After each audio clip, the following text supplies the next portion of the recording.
Hello, everyone. Thank you for joining us today. In today's webinar, we will discuss how you can empower your customers to adopt faster without extensive handholding. This will then amplify the reach and impact of your customer success efforts. Before we start, a few housekeeping notes. We will reserve some time for Q&A at the end of the webinar. Please click on the Q&A button at the bottom of your screen. You can add questions during the course of the webinar and we will answer them all at the end. Also, there will be a giveaway announced by Jason at the end of the webinar. Stay tuned for this. A few introductions before we start the webinar. I'm Sudha. I'm a product manager at Medallia StrikeTech.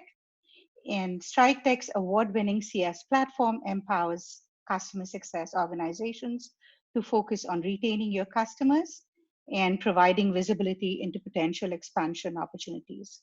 Our data connectors ensure that customers are able to see a single unified view of all your customers' information.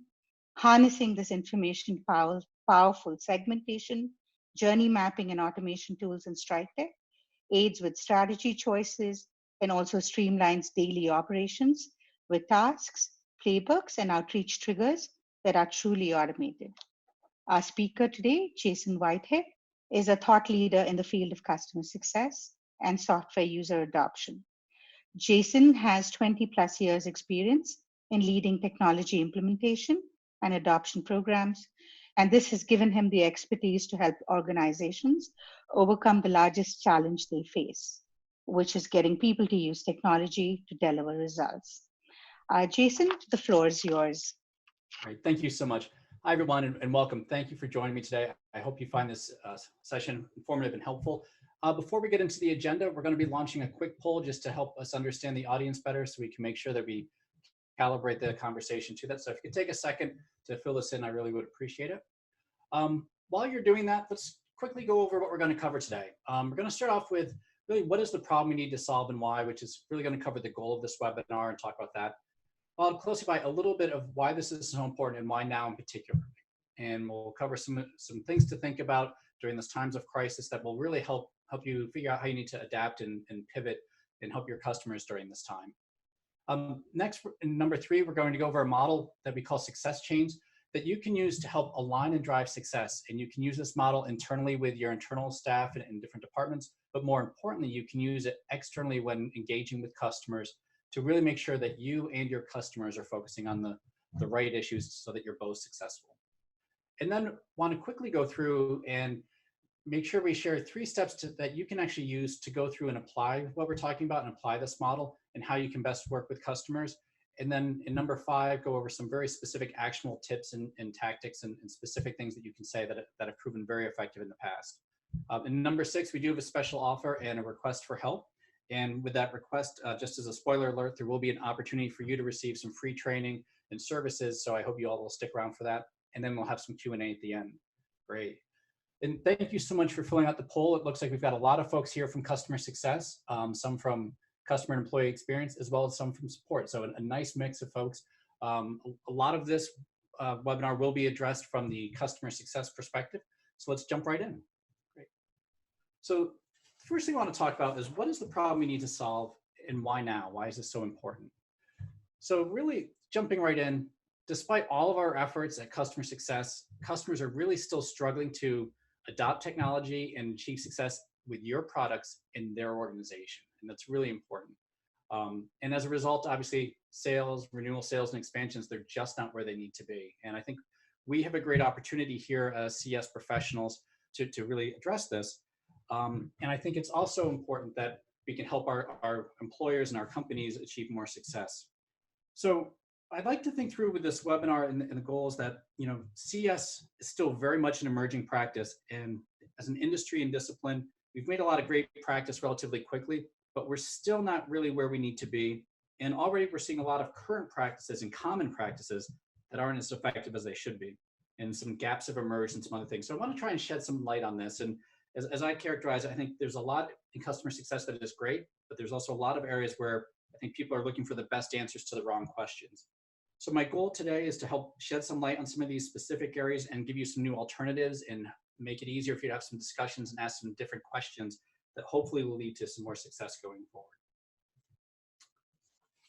Okay, so why this and why now? I think everyone has recognized that in the past month or two, there's been such a world getting turned upside down in this current coronavirus pandemic, that what we're learning very quickly is that having that ability to quickly pivot, adapt, and adopt new ways of working and doing this at scale is really essential to your survival and to your customers. And both groups need to be able to do this. And already we're finding that if your customers have not been adopting your software or your service, your product, and they're not perceiving value from it, they're going to be very quick to cut it during this time of crisis. So really, to help with your own survival, you've got to make sure that customers really understand the value that they're getting from you and view you as absolutely critical to their future. And sort of along those lines, it's really important to stress that this is not about the product or technology that needs to change. It's really about how people use your product that matters. And that's a very important distinction that comes down. With the current lockdown, some people had, went home on a Friday and were told don't come back in on Monday, or had less than 24 hours notice that they'd be working remote and they need to change how they worked. And they had to do this on a dime with little planning. There was some pretty big disruption, and a lot of us are still feeling it. And working from home and changing how you do things, it's more than just giving people a Zoom account and doing meetings remotely. There's a lot of other things that need to happen about it to really think through all aspects of work that need to be adjusted, and how you collaborate effectively and how you do it remotely and make it really effective and efficient. So we're finding that people really are realizing that driving rapid change is very, very hard. And doing this at scale across an entire organization, especially large organizations or organizations across multiple time zones who have not had to work this way before, they really struggle with it, and it's more complicated than they thought. And I think another thing that's important to recognize is after this current crisis is over, and it will be over at some point, your customer is going to need to build and use their capacity to change, to adopt new ways of working with your technology. And going forward, they're going to have to learn how to keep adopting and keep adapting. And this is going to be a big shift for folks. So to wind this up, I mention all this because it's important to recognize that only your customers can drive change and adoption of your product in their organization. You can't do it for them, and you can't mandate it, but you've got to make sure that they help do it. But what you can do is help your customer be better able to drive that change and do a lot of that adoption work by themselves with less direct support from you and less resources from you. So all of this means that you need to pivot your approach to help your customers pivot their approach. And I think, I imagine many of your organizations are already feeling the pinch. I know of a lot of CS teams that have already had to cut back staff. Some have been just canceled entirely because they just couldn't be delivering or afforded in this organization, these difficult times. So it's really critical now more than ever that you get your customer to do as much of the work in their organization as possible.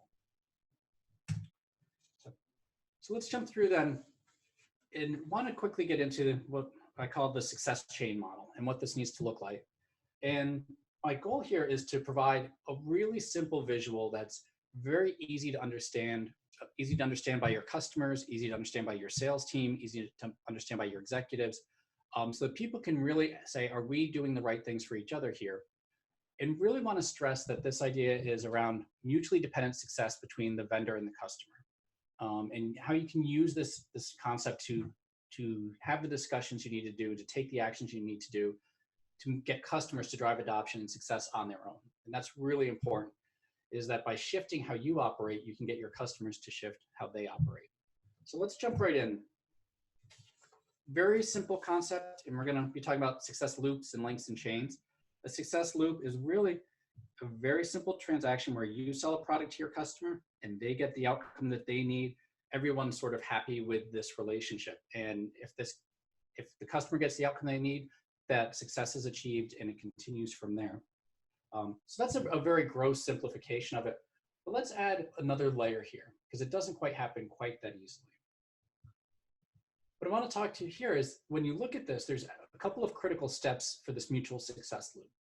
And the first is you make a sale, but then your customer actually needs to get their end users to adopt the technology, use it as part of their daily lives, um, and really get success in their organization. So you're asking your customers to change how they do their jobs, how they manage their organization so that they're using your technology to achieve a better result. And many customers have never really done a lot around user adoption. And what we consistently hear is, our customers love the product and they're excited when they see it, but then the product hasn't changed. They get into their organization and they don't get their people to use it, or they use a very small percent. And because of that, they're not getting the business outcomes they want. And when they look at it, many times the root cause issue is just that user adoption piece. For whatever reasons, the customers can't get people to use it. So that's pretty critical, and it's on that critical path to the customer outcomes. Now, the next piece, which I think is also going to be new, is having a discussion with your customers that this is a mutual success loop, and part of the relationship needs to be, as they're achieving their outcomes, whether it's exactly what they want or after, they have responsibility and they have to make agreements to you to provide feedback and insights to you. What's working, what's not, how is their business changing, what do they need to see in the product to evolve, so that you can do two things. One, that you can continue to evolve their products and services in a way that will help your customers continue to achieve the results they want with your product in the future, and continue to allow them to achieve the business outcomes they need, because they obviously need to benefit from that and they're going to be depending on you. But they also have a responsibility to share references and social proof with you, so that you can go ahead, if they're satisfied with the outcomes, that you can better win new business. And you need to demonstrate to the customer that it's in their best interest for you to continue to win new business and to continue to renew them, so that you have the resources that you need to evolve the product that they're depending on for success. So getting them right up front to say, oh, yes, that makes sense. And I think another thing that I'd like everyone to think about as you're going through this, I know we have a lot of customer success people here. This concept of a success loop applies equally if you were the buyer or seller here. So while as CS people, we're mostly concerned about our customers, in your own organization, you have a lot of vendors too. You may buy a CRM software, you may buy a finance software, you may buy some sort of collaboration tools and Slack and ticket tracking and all that good stuff. These concepts apply equally when you were the buyer software. It's just you are now the customer outcomes and not just the people who are looking to do the sale. So give some thoughts to that. The next thing I want to just sort of talk about here is this concept of a success link. And this is meant to simply illustrate that each success loop is one iteration of a customer buying from you, using your product, achieving outcome, and giving feedback and references. For that next part to happen, is the next link or next loop really starts through with the renewal sale or the expansion sale. How is this relationship continuing? Have we proven our worth and our value to the customer enough that they will continue to engage with us, contract period over contract period, whether that's 1 year or 3 years or a few months. It's really important to people understand that if the success loop is broken, mutual success isn't achieved, you're not going to get that next sale that you're looking for. But when it does work, each separate loop starts with its own sale and closes after a customer achieves their outcomes and gives their feedback. And then obviously carrying this step forward, time after time, what you get is a chain. And the important thing here is that for each individual customer, your goal is to have the longest and strongest possible success chain with each customer. You want to have multiple iterations of renewals, sales, and expansion sales. You want your customer to keep getting those great outcomes, keep giving those references, and keep giving the feedback that you need. And if any part of this loop isn't broken, success isn't achieved. And your ability to create a new success loop is entirely dependent on how well your customer achieves success in the previous loop. So that's what you've always got to be thinking through. And just very, very simply here, you've got the visual that there's adoption in each of these loops. There's feedback and references that need to happen in each of these loops. So the chain does continue, but you also want to be aware of the broken success link. And this is very simple. If they're not getting the outcomes that they need, you have not closed that success loop. It's not a mutual success loop. It's just a broken link. So you're not going to get those renewals and expansion sales. Some easy thing that you can do, if you review this success chain concept internally or with a customer, and people are starting to get misaligned or not following through what they need to do, a simple question you can just ask is, is this action we're taking right now strengthening or weakening our success chain? Are we strengthening our success loop or are we breaking our success loop? And then have a discussion around that about what does it need to take to continue to strengthen each link and to continue to build your success chain. And just having that common language and that easy way to talk about things with your customer and internally makes it much more likely that you'll have the discussions you need to have to keep things going. Okay. So pretty simple concept. It's intentionally designed to be so, but it can be very powerful for shaping those discussions that you need to have. So let's jump through pretty quickly and say, how do we use this model to have 3 steps to really accelerate things and get them going? So the first thing I would recommend is review the success chain concept during the sales process. Get your customer to work towards mutual success and help them help them commit to focusing on driving adoption. And it's important during those discussions that you recognize and that your customer recognizes that only they can drive adoption and success inside their organization. They're the ones who set the policies, they hire the staff, they manage people, they reinforce their own staff behavior if they are adopting your technology or not. But also get the customers to acknowledge right up front that they need to provide the feedback and references you need to evolve your product that they're depending on. And when you customers, this has to be a mutual relationship. You know, one of the easiest ways to do this, and here's some phrasing that I often recommend and would love to see a lot more people using, is when you're initiating a new relationship with a customer, simply say to them, look, it'll come as no surprise to you that we would love to have you around as a customer for 20 years or more. And we know the only way that we're going to do that is if we can prove and deliver so much value to you that you're going to want to keep renewing and you're going to want to stick with us. So let's have a conversation about what it takes for you to achieve that level of success in your organization and what we need as well too to be mutually successful so that we can continue to deliver what you need. Just having those simple conversations makes it so much easier to say, are we doing the right things? Are you bringing the right stuff to the table? So if you haven't done that yet, I highly recommend that you do that and start talking about that as well. Okay, moving forward. Step 2, get your customers to set up and manage their own internal success team or their own success program. You know, one of the things that always amazes me is vendors have their own customer success team, but very few buyers, very few customers have their own internal success team. And they seem to think that adoption and success will just happen by magic and that the application is so easy to use that it's just going to occur. And that's really not the case. And we're seeing this now more than ever that, oh, people haven't been adopting it. And it's not just your product, it's every product out there. Something needs to be done differently. So I think that's very important to look at that and have those discussions with your customers. And I think what you're going to find, it's really important here, is if your customers don't have this capacity to drive change and adoption on their own, which we said is so critical to their own future survival, it's in your best interest to help them build this capacity if it's missing. And chances are it will be missing.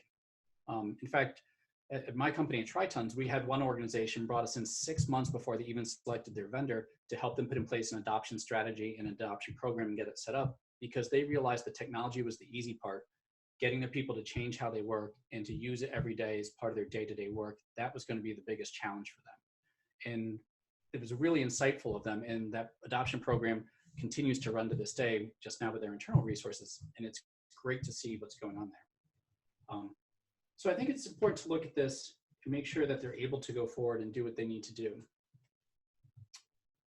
And then step 3, if you recognize that the core issue that needs to be solved is that your customers need to do more to drive adoption and they probably lack this capability, you need to figure out how to pivot your CS efforts to help the customers build their own capability. And using this teach a man to fish approach. You know, the idea here is that the more that you're able to provide the tools and resources and training and expertise and change management and user adoption, if your customer doesn't have these, the better able they are to drive success on their own in their organization without asking for additional support from you. And it's a much more scalable solution than trying to do it all for them or not getting as well as you need to be done. So I really encourage you to focus on that. And the final piece here is your customer needs to both achieve success and perceive the results that are out there. So many times customers are actually achieving more value from you than they may be aware of. So you need to make sure that they understand it. and that they recognize that the outcomes are as a result of the actions that you're taking and the resources that you're getting, so that they appreciate the relationship and are willing to continue. And that's what's really going to take and get you the new sales that you want, and the references and the social proof. Okay. So I know we're going through this pretty quickly. Let me go through and share some specific actionable tips that you can use. The first one really is help assess your customer's current capacity to achieve success. You know, when you have a new customer, or even in the sales prospecting stage, ask some of these specific customers questions. What is your typical adoption rate for any product that you've purchased? You know, look across your entire portfolio. You know, what would you say that your adoption rate is? What % of your current applications are being used to their full potential? You know, do you have 100% adoption? You know, another question here that always is designed to get their heads nodding is, how much value do you think you're actually getting from your typical software purchase? And going through in this other one, a scale of 1 to 10, how would you rate your organization's ability and experience and capacity to manage change and drive adoption? And when you start having these discussions in a generic sense, not specific to your product, but about what they've done in the past, that's usually when customers will say, this really isn't our strength, this really isn't our skill, we need help in this area. And you can follow up with questions around what's going to be different now. Our product maybe have the best UI in the world, it may be incredibly intuitive, it may have all the in-app support and communications that you want, but those items alone are not the only factors that affect adoption. In fact, they're very, very small percentage of them. These questions here are really intended to help you get a sense of how likely your customers to achieve success on their own, and help you understand what you need to bring. They're also designed to get your customer to start to have that aha, if they'll be able to do it on their own. I think the next one that's really important is ask them if they have the right person or team internal who's going to own success. And ask them very specifically, who is in your organization owns managing this change and driving adoption and getting your goals year after year? And what experience and authority and resources do they have to ensure your success? Typically, when I go in and I ask an organization, tell me who is it that you're going to look to and hold accountable 3 years from now to make sure that people are adopting, you're getting value from your product that you've just purchased. They say, oh, no one. We typically don't do that. We have a project manager whose job it is to get it live, and then we turn it over to support. But we don't actually have a person who is in charge with the authority and resources they need, and who has a legitimate stake in the game for achieving results. It's not part of their measurement plans. It's not part of their personal achievement goals or the commission plans. So really, we don't have anyone who has to own success. And if your client doesn't have an owner of success, you should be very worried. And then the other piece that is very important is, if your customer is expected to achieve success, they need to be able to articulate how they're going to do that. And they need to be able to do it with confidence and with the ability to say what resources and activities they will take. And I often ask customers and say, look, if you had to put in place a user adoption plan or a success plan internally for how you will achieve success and drive adoption 3-5 years down the road, what would you do? What activities do you need? What milestones? How would you resource load this? And if you aren't confident that you can build out a plan and justify it to senior executives of why this is the right thing and it's going to deliver value, then chances are you don't have the right expertise or experience here. And chances are you're probably not going to achieve the business outcomes that you want. So let's figure out how we solve that problem. So those are just a couple of specific examples that I wanted to share with you. And I hope this has been helpful around some specific questions that you can ask to go in and start to get a sense of, is this customer set up for success? Can they deliver it on their own? And if they can't, what do we need to do differently? And I would urge you as you go forward to say, what we need to do is get them to build up their awareness that they need to take actions to drive adoption, that they realize they need to devote resources and time to do this because it's critical to their own future survival, and it's critical to them getting the business results. And then go through and say, and based on what we see as the common needs of all of our customers, here's how we're going to change our approach to go through and help them build this capability on their own. Okay. So with that said, I wanted to leave time for questions, but before we do, I want to jump in with 2 special offers here. The first one, if you are interested in looking for help with this, or if your customers need help, we have 2 great programs. One is User Adoption Mastermind, and the other is Customer Success Mastermind. These programs are training and development programs for obviously buyers of software for the user adoption one, and CS Mastermind for the CS teams that are looking to understand adoption better. Right now, we're running a promotion 2 months for 50% off, and then it goes to its normal price, and you can find out more information about either one of these programs, and I'm happy to answer questions as well to that. But we've had great feedback and reviews from the people who've attended, and would encourage you to cut and check these out. And now for the request that I alluded to earlier.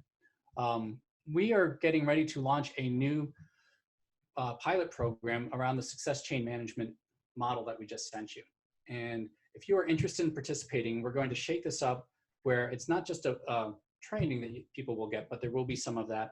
But there will also be consulting programs in there and live facilitation to help customers build out their own internal success plans and help them then go through and actually work their success plans so that they're getting more value. So this program will include free customer success training and user adoption training for you and for your customers to understand what needs to happen. We'll provide some live expert facilitation for them.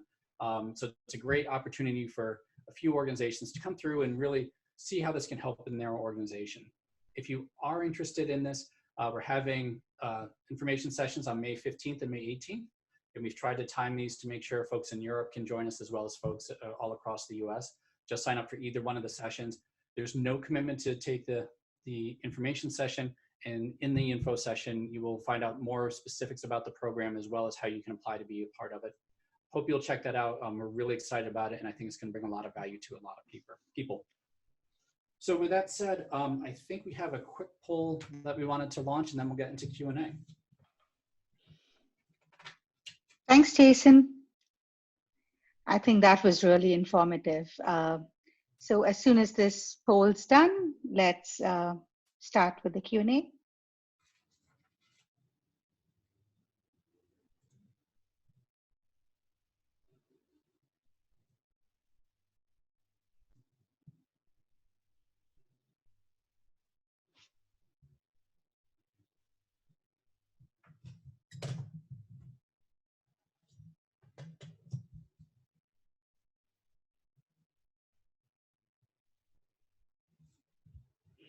Okay, so let's start with some questions, and I'm taking them in the order that we got them.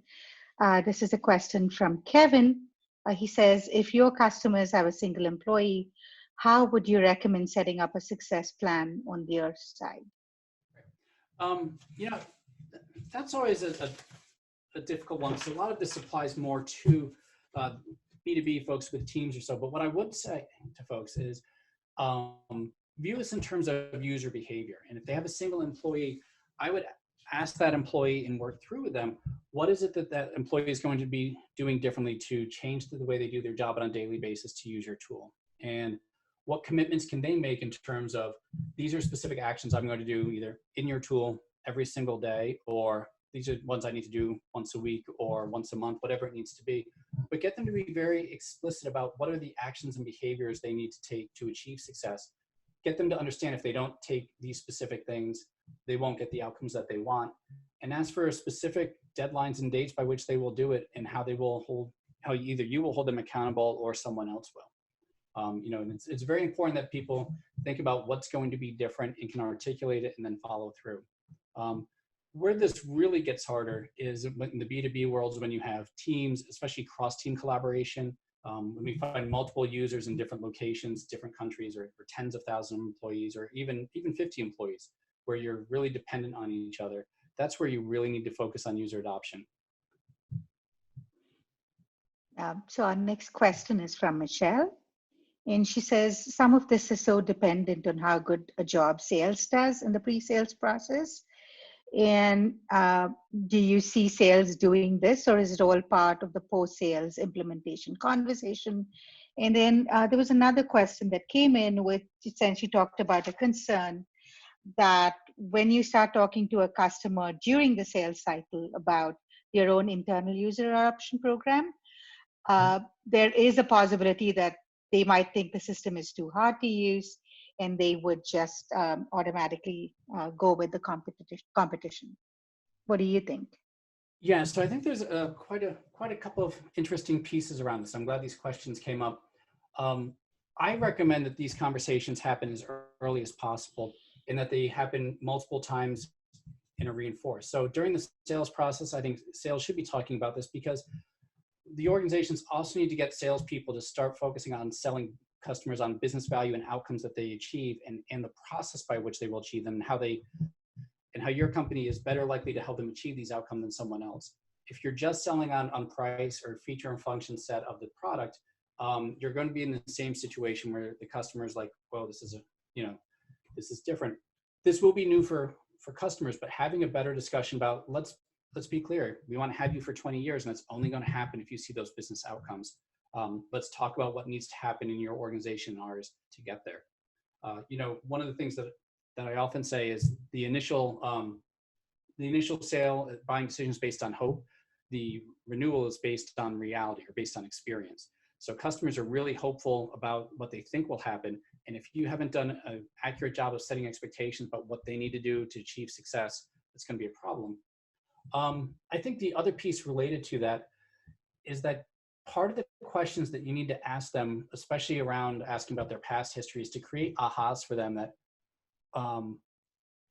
they struggle to get adoption from any software, and then have that explicit discussion about how your program is different, how you drive mutual success or drive their success, because you recognize that getting people to change how they do their job to use a new technology is something that most organizations lack as a core skill. And if they've already told you that, maybe we have 25% typical adoption. I've seen some organizations say, we're only getting 10 or 15% value from our IT investments. By asking those generic questions up front, then you can go into, okay, it sounds like there's probably some opportunities here to help you be more impactful on how you implement and adopt technology so you get more value. We have the skills and capacity to guide you through that. And just related to that too, on the Triton's website, we do have a download where it talks about how new buyers are asking more questions about what are your success capabilities, and how do they evaluate if a vendor is actually going to be most effective at driving their business outcomes or not. So go and check that out, because I think it really would give you some specific questions that customers should be asking and should be prepared to ask. And you can even suggest these questions to your customers so that they're informed buyers. Thanks, Jason. So there was another question which sort of touched tangentially on this. And so this is from Natalie, who wants to know what happens when your customer is deeply entrenched with competitive software. So how do you work in that scenario, and how do you sort of get them to adopt faster? So if they're entrenched with other software, I think part of that comes back to asking the questions about business outcomes and what you can do differently to get them there. Acknowledge though that, yeah, you've got this other software in there, but is it delivering the outcomes that you want? Is it solving your problem? I've seen several organizations where they've spent millions of dollars on a large system, and they said, look, people, we have it there, we've got a lot invested in it, but people still aren't using it, and we haven't solved our underlying business problem, which was the reason we bought it to begin with. If people can't use the software, or if our vendor won't help us get the usage that we need, we should go somewhere else. But also that we're not going to make the same mistake twice. We need to have, as an informed buyer, what will be different this time? What can our vendor help us do differently to make sure that we don't spend a lot of money and time just changing systems and still getting the same outcome? So they should be asking more about the methodology, and you should be selling them on that. Makes sense. Thanks, Jason. So the next question is from Peter, who wants to basically know, how would you introduce this in a QBR or process with a customer? So how would you have these conversations, and how would you introduce them into your regular QBR process? Right. So I always like to start high level of, all right, folks, here's the big picture. Let's get agreement that this is the right big picture, and then let's drive into specifics first. So I would actually say that in the QBR, going through, all right, remember everything here, we always talk about our success loop for 2 minutes just as a review to get people to understand it. So if you've gone through this during the sales process with them, it'll be review and say, let's talk about all the things we're doing. Is this breaking our chain? Is it not breaking our chain? Is it strengthening where we both need to be here? If you're introducing this to an existing customer, I would spend time right up front and say, look, we value you so much, and we value the relationship and where we're trying to go. We've got this new model that we're working through that's really going to help you. Let's take just a few minutes to talk about a success chain and have an agreement around Do we think that these are the right roles and responsibilities? Do we think we're doing the right things around this? And if not, what do we need to be doing differently going forward? And what are you prepared to do? What do we think you need to do? What do you need from us? And what do we think we can deliver to you? I think it's also important during those discussions to set realistic expectations with your customer about what are things that really are so internal to their organization that you just can't support them on, but they need to be doing for themselves. And alternatively, if there's something that you think is really important, but you do not have the resources or expertise to bring what they need at the time, being upfront about that so that they can find other solutions to that problem. That doesn't mean changing your software, it means they can find other resources internally or other outside experts to help them achieve what they need to achieve. But then going forward, once that initial concept's been introduced, every chance I would get, say, how do we do today? Did we strengthen our success loop or our link, or did we weaken it? Where are you guys feeling right now? And constantly use that language, and just be very explicit. You know, one of the things I think is very helpful is that it's going to come as no surprise to your customer that you want them to renew and that you want them to buy more. They know this, they expect this, and yet so many people are uncomfortable just having a straight up discussion around it. So just talk about it, and suddenly the anxiety of that conversation goes away. You're like, yeah, this is what it is. Let's just have a chat. Mm-hmm. Makes sense. So I just want to address quite a few questions that came in, either about getting the recording or getting the presentation deck or getting information about Tritons. I just want to let you know that we will send out an email after this webinar that will have a PDF of the deck itself, a link to the recording that you can access, also information on all the things that Jason mentioned today, including how to, information on the Triton's website, so you can have all of that information as well. I just want to sort of answer all of those questions that came in about those topics. Let's go back to the Q&A. And so this is a question which talks about, what are the few strategies to drive value and know whether it's been achieved or not for low touch segments? So I think there's a couple things that you can do there. One, introduce this concept to them and get them focused on what they're going to do in their organization. And that's really part of the Success Chain pilot program that we're doing is intended to help low touch people as well as medium folks, and possibly high touch, really go through and have those ahas that we need to do something different. I also recommend that as part of this work, your customer should be creating their own internal success plans, which will say, what is it they're trying to achieve from a business outcome, and what are the steps and specific actions that need to happen in their organization to achieve it? Who in their organization is going to achieve this? What are the blockers and barriers that need to get in the way? And what's the infrastructure they need to make it happen? And how will they measure over what time frame? Your customer should be building those internal plans, and what they should also be doing is sharing them with you. And that should be part of the success loop discussion of, you've got to make your internal success plan and program, but you also, part of the feedback and insight is you should be sharing that plan with us, and we will go through and, to the extent that we can for low touch, but for other ones, we'll review them, we'll look them over to see, is this a realistic plan? Have you missed things? Are we finding commonalities if all of our customers are struggling with X, Y, and Z and could use our help there? But also it's an opportunity from you from a sales and expansion perspective to say, oh, I see you're looking at it from adopting for this one use case. A lot of other customers of ours have also found these 3 other ones. Let's get you set up on your first one first, but then let's, as part of our ongoing success discussions, have clear goals for when you're going to get the next use case, and for the next one, help them move forward. I think there's also something to be said for adjusting all of your low touch approaches to not just talk about features and functions, but driving them back to and keeping them top of mind around their commitments to driving adoption and best practices and change and adoption, what they can be doing to get usage, and not making it too product specific. So little tips that they may not have thought about, or ways to handle this. We also offer forums where people can come in for live sessions and share best practice or ask questions, sort of an ask me anything type format, where they're like, oh, I'm encountering this issue, I don't know what I should do, and make those available. The people can come in and out when they need to. Mm-hmm. And finally, one last one that I would offer up is that it's really important that people understand when they're making their success plans for their internal adoption, internal success, this is not a one and done activity. This is something that they should be looking at those plans when they first launch, but every time, at least annually, they should be dusting those off to say, is this still the right plan and relevant? And are we still tracking towards the right business goals, either based on the success we've already had? Should we have some stretch targets now and move forward? Has our business changed? Do we have new competitors? Are there new regulations? Has the product changed so much that we have to update this?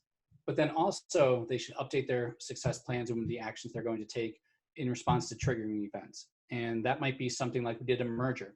We're getting acquired. Obviously, this current pandemic where suddenly our operations closed overnight, what does this mean for everything we've been tracking towards? How do we keep what's working for us and build on it? And how do we pivot around things that are really not right for us? So I think those are all things that you can be suggesting to your low touch customers as well. Mm-hmm. And so thanks, Jason. So that also covered one more question that came in from Alexander, which basically talked about, do you have a game plan for getting a team on board? So a lot of the suggestions that Jason just offered essentially would be your game plan for onboarding a customer, a new customer or a new product. So this is an interesting question. What do you do if your customer isn't willing to contribute or participate to a success team on the customer side? So if you have a customer who's bought the product, but then the team goes not interested, what happens then? Yep, I think that's a tough one too. And that does happen. One, I would come back to your looking at your sales process and your sales commissions and structure and saying, this is someone who's bought this that's not committed to our mutual success. Maybe they will get value on the product on their own, and that's okay. And I'm happy to take the value that they are. I hope they don't become a social detractor when they don't achieve their things. But I would have the discussion very frankly with them that, hey, it's not likely that you're going to achieve the results. So let's start to lower some expectations. But also I would use it as a decision point and say, do we want to invest a ton of time and effort in success services or other services in this customer when we believe that they have a low probability of being successful with us and being with us long term? Because again, there is a cost to the services that you will provide. Would I sell to them? Probably. I would probably take their money and see if I can get them to convert around, and also come back to messaging around and engaging activities around, you could get so much more value if you do X, Y, and Z. Let me share with you the stories of our customers who have done this and the great impact it's had, trying to get them to understand that there's a better way to do that and make it easy for them to convert. But ultimately, I would expect this customer to be a high churn risk and a drain and not spend too much time. Another thing related to that, though, I would encourage people to do as part of this success loop concept is even ask are we selling to the right people, and are we selling in the right way to these people? And if we're selling in a way that they're not committed to long-term success, that's an issue that we need to address with our sales folks as well. And some organizations I know, they're adjusting commission structure where it's not based just on deals closed and dollars brought in, but it's a consumption model. And there is a weighting factor for how much of our product is our customer actually using. So, and they're holding back on some of those commissions over time, or there's an ongoing bonus if they hit their consumption targets. And adjusting sales incentives to make sure that sales are bringing in people and having those discussions around adoption and success is pretty critical. Going with the success chain concept, you could take that one step further and even say, not only do we wait for adoption and weight their commission based on adoption and consumption, but there's extra bonuses for the longer that success chain is. And remember, each link on the chain is a new renewal event or expansion event. So the more the lifetime value, the longer they stay with us and they keep staying with us. And as staying with us, they're also providing ongoing feedback and references and insight, because that's part of their commitment to mutual success.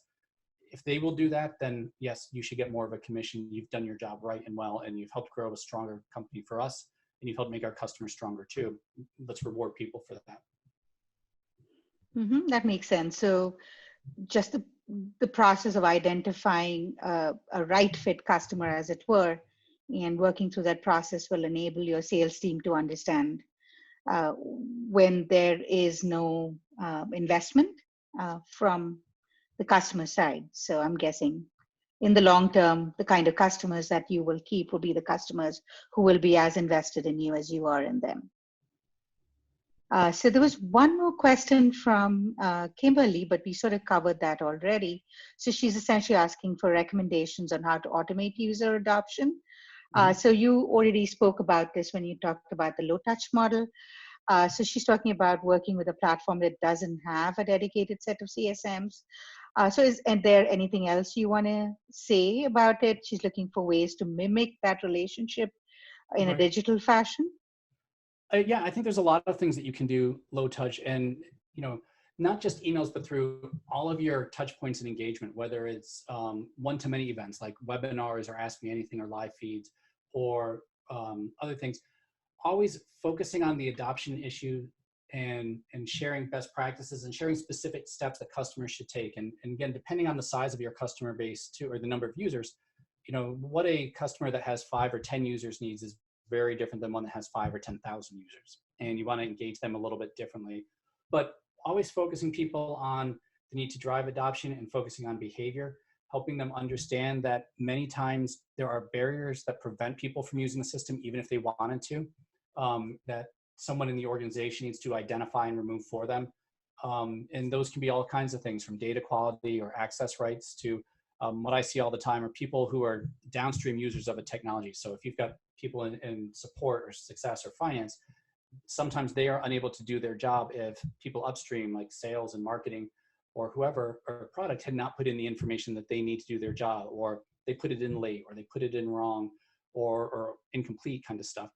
Getting everyone to focus, and this is a really big part of it as part of a success loop and a success chain, is that um, if you do your job in such a way that others can't do their job and can't do it well and effectively, you've weakened that success chain, you've weakened that success loop. And in some of the materials that we're developing out, we go over how you can use this concept of success loops and success chain internally to help drive alignment between the different teams, to get them thinking about that. And your customers should be doing that same thing with their team. You know, how we work is just as important as how well we work. That teed that up really well for our next question, which is essentially this. What if product and engineering teams are not able to keep up with customer expectations on success? What would you suggest as a strategy for strengthening weak chains or links? Mm-hmm. Great. Oh, that is a really good one. I think that's one of those areas where being very clear and direct with customers about what is possible over what time frame and not is pretty key. And we came back to in the very beginning and said, it's not about making changes to your product and technology that's going to guarantee success always. It's really about getting people to use it differently to create value. And there may be times where you just have to be very realistic with your customer and say, look, we understand, we appreciate, because of the feedback and insights you've shared, what you're looking for. Either we can't deliver that, or it's going to be a very long way off.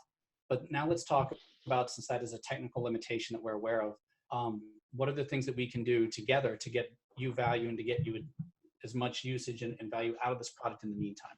What are the steps that we can take, and what does that need to look like? Or what are some other alternatives?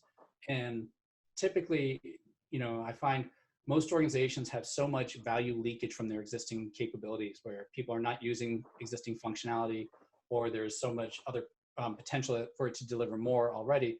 Maybe you can redirect people's attention to that while you're working on the other issue. And if product engineering is just, that's not on the roadmap, and it won't be, you just have to be really clear to the customer and say, yeah, that's not something that we're going to be able to do. And we understand if that means that we're no longer the right fit for you, you're not able to get value from us. How do we separate as friends in a way that we help make the transition as easily as possible, so that you still, even though we may no longer meet your business needs, you still give us the references and you still give us social proof that we were great people to work with. And for someone who has a different business problem, they should definitely check us out. And sometimes, you hope that's never the case. You never want to get rid of a customer, but if you do have to, if you're just not going to solve their problem, so much better, especially with today in social media, that you do it in a way that they feel listened to and understood, and that they feel a partner to you, that they still want to see you successful, even if they're no longer purchasing your product. Because, the people that you're dealing with at one company today, people move around and change jobs. They may switch companies tomorrow and want to come right back to you if you treat them well.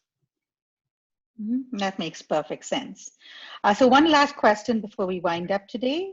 So in your experience, Jason, what percentage of companies are open to taking accountability for the success loop process? And how many of them just push accountability to the vendor? What's your experience been? I'm sorry, can you repeat that? I didn't hear. Yeah, so he's essentially asking how many, so for instance, if you sell to a customer, in your experience, how many, what percentage of companies are willing to be part of the success loop process, right? They will take Mhm. accountability for their own success versus those that will just push accountability to the vendor. I think a couple things come up. One, given the current crisis and how people see, if you lead with the ability to adapt and change and pivot very, very quickly and at scale, is critical for any organization.